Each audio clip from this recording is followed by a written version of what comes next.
একদিন একটা স্কুলের টিচার ভাবলেন তিনি তার ক্লাসের সবচেয়ে বুদ্ধিমান ছেলেটিকে আজকে খুঁজে বের করবেন। তারপর ক্লাসে থাকা সমস্ত ছেলেদের দিকে উদ্দেশ্য করে স্যার বললেন, এখানে এমন কে আছো যে নিজেকে সবচেয়ে বুদ্ধিমান মনে করো? 3টি ছেলে হাত তুলে দাঁড়ালো, বলল, স্যার আমি সবচেয়ে বুদ্ধিমান। স্যার বললেন, আমি একজনকে বেছে নিতে চাই, অতএব তোমাদের একটা ছোট্ট পরীক্ষা দিতে হবে। আগামীকাল তোমরা স্কুলে আসার পূর্বে 3টি মুরগি 3 জনে আলাদা আলাদা ভাবে জবাই করবে।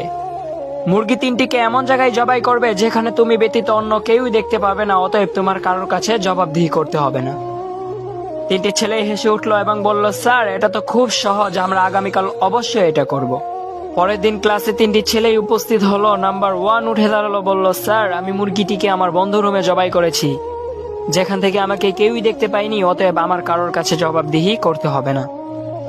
এভাবে নাম্বার 2 উঠে দাঁড়ালো, বলল, স্যার আমি মুরগিটিকে আমার বাড়ি থেকে অনেক দূরের একটি জঙ্গলে জবাই করেছি, যেখানে আমি ছাড়া অন্য কেউই দেখতে পাইনি, দিনের বেলায় ভয়ে কেউ প্রবেশ করে না, অতএব আমার কারোর কাছে জবাবদিহি করতে হবে না।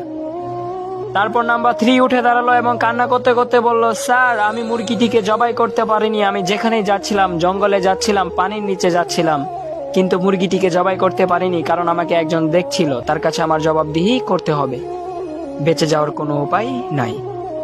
কার কথা বলছিল? কার কথা বলছিল আপনারা জানেন?